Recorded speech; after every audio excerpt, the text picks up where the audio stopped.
श्री भगवान करुणा करके बोल रहे हैं कि ये जीव, मैं सबके समीप हूं पर मुझे देख नहीं पा रहा है। क्यों? ये जीव अजन्मा है, फिर भी ये जन्म मरण भोग रहा है। क्यों? इसे कभी किसी भी वस्तु की कोई आवश्यकता नहीं है। जो हमारा स्वरूप है वो वस्तु से पोषित नहीं है।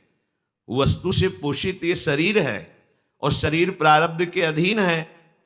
तो तुम्हें व्यर्थ में इच्छा करके फंसने का ये जो प्रेरणात्मक भाव माया दे रही है, इससे बचना होगा। हमें यही फंसाव है। हम क्यों प्रभु को नहीं देख पा रहे? अजन्मा होते हुए क्यों दुख प्राप्त कर रहे हैं? अविनाशी होते हुए क्यों मृत्यु का भय हमें सता रहा है? जहां किंचन मात्र कोई भी अभाव नहीं, वहां मांगे क्यों उठ रही हैं? क्यों इच्छा हो रही है? यही अज्ञान, यही मायाकृत भ्रम है जिसमें हम बहुत काल से फंसे हुए हैं। ध्यान से सुने तो भगवत कृपा से बात समझ में आ जाए तो इसी जन्म में हमारा काम बन जाए। हमारा काम बन जाने का मतलब है हम प्रभुमय हो जाएं। हैं प्रभुमय ही हैं। ये जब तक चूक रहेगी कि हम प्रभुमय नहीं हैं, तभी तक ये माया का आकर्षण है। आप भगवत स्वरूप हैं, कोई भी हो, कहीं भी हो, प्रभु का अंश प्रभुमय ही होता है। जब हम ये स्वीकार करेंगे तो काफी बल हम में आ जाएगा इस माया से लड़ने का। और जब हम ये स्वीकार करते हैं कि हम देह हैं, तो फिर भोग हमें परास्त कर देते हैं। ये काम क्रोध आदि हमें परास्त कर देते हैं। प्रभु कह रहे हैं, इच्छा द्वेष समुत्थेन द्वंद्व मोहेन भारत सर्वभूतानि सम्मोहम् सर्गे यान्ति परन्तप। हे भरतवंश में प्रकट हुए अर्जुन, ये जो इच्छा है, ये भोग लूं, ये देख लूं, ये पालूं, प्राकृतिक, इस संसार के दृश्य देखने की, संसार के भोग भोगने की, संसार के मान प्रतिष्ठा की कोई भी इच्छा, सबसे बड़ा बाधक भाव ये इच्छा ही है। जो महापुरुष भजन करके भगवत स्वरूप में स्थित होते हैं, बिना इच्छा के सब कार्य चलते हैं। वो इच्छा वाला नहीं, उनको नहीं जान सकता। उसके हृदय में निरंतर प्रभु प्रकाशित होकर क्रीड़ा करते हैं, जिसके हृदय में कोई भी भोग इच्छा नहीं होती। जाहि न चाही कबहु कछु तुम सन सहज स्नेह बसहु निरंतर तासुर सोराउर निज गेह। हे प्रभु, जिसे कभी कुछ पाने की इच्छा नहीं है, आपसे सहज में प्रेम है, उसका हृदय आपका निज घर होता है। आप वहां निरंतर वास कीजिए, वो आपका घर है। श्री वाल्मीकि जी महाराज कह रहे हैं। यहां श्री भगवान कह रहे हैं, ये इच्छा ही जीव के बंधन का कारण है।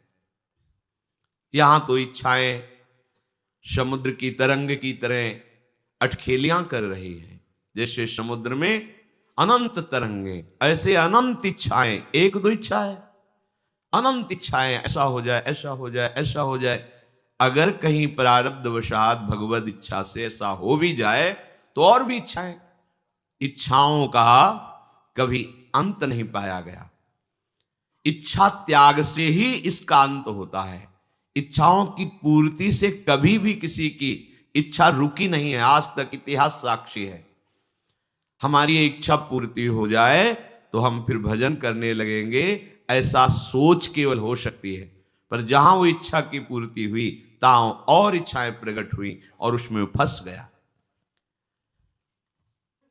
इच्छा और द्वेष, ये जिसके हृदय में रहते हैं, भगवान के समीप रहने पर भी उन्हें नहीं देख पाता है, और उसे फिर ना चाहते हुए द्वंद्वों में पिसना पड़ता है। सुख दुख, लाभ हानि, जय पराजय, हर्ष शोक, जन्म मृत्यु, ये सब द्वंद्व हैं। ना चाहते हुए भी उसे इसमें पिसना पड़ेगा। जिसके अंदर भोगों की इच्छा है और दूसरों से द्वेष है। संपूर्ण प्राणी इसी मूढ़ता को लेकर अनंत काल से दुख भोग रहे हैं, जन्म मरण को प्राप्त हो रहे हैं। मेरे समीप रहने पर भी वो मेरा अनुभव नहीं कर रहे। स्पष्ट भगवान कह रहे हैं कि ये इच्छा और द्वेष, इच्छा को ही राग कहा गया है, ये राग द्वेष ही संपूर्ण सृष्टि को बांधे हुए हैं। इच्छा और द्वेष जिसके हृदय में है वो द्वंद्व में सदैव पिसता रहता है। कभी लाभ हो गया तो हर्ष से फूला नहीं समाता, कभी शोक हो गया तो बहुत दुखी हो जाता है। ऐसे ही पूरा जीवन व्यतीत हो जाता है। कहीं सम्मान मिला तो सुखी हो गया, अपमान मिला तो दुखी हो गया, अनुकूलता मिली तो सुखी हो गया, प्रतिकूलता मिली तो दुखी हो गया। और ये सृष्टि चक्र है, कभी एक जैसा चलता नहीं है, ये परिवर्तनशील है। आज वाह वाह तो कल निंदा होगी, आज निंदा तो कल यश होगा, ये क्रम चलता रहता है। जो इच्छा और द्वेष को स्वीकार किए हुए उसे ना स्वीकारती होने पर भी द्वंद्वों में उसे पिसना पड़ेगा। ये द्वंद्व उसे फिर चैन से नहीं रहने देंगे। भगवान से बिल्कुल विमुख किए हुए ये इच्छा द्वेष उसे संसार में ही विचरण कराते हैं। इसीलिए उसका बार बार जन्म होता है, बार बार मरण होता है। ये जन्म मरण कैसे होता है? इच्छा द्वेष से, राग और द्वेष से। ये भारी दुख कब तक मिलते रहेंगे? जब तक ये इच्छा और द्वेष रहेगा। देख लो, हमारा हृदय इसी से भरा हुआ है।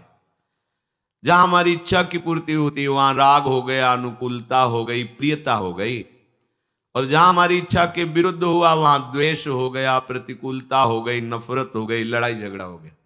ऐसे ही पूरा का पूरा द्वंद्व हमें हर समय पीड़ित करता रहता है।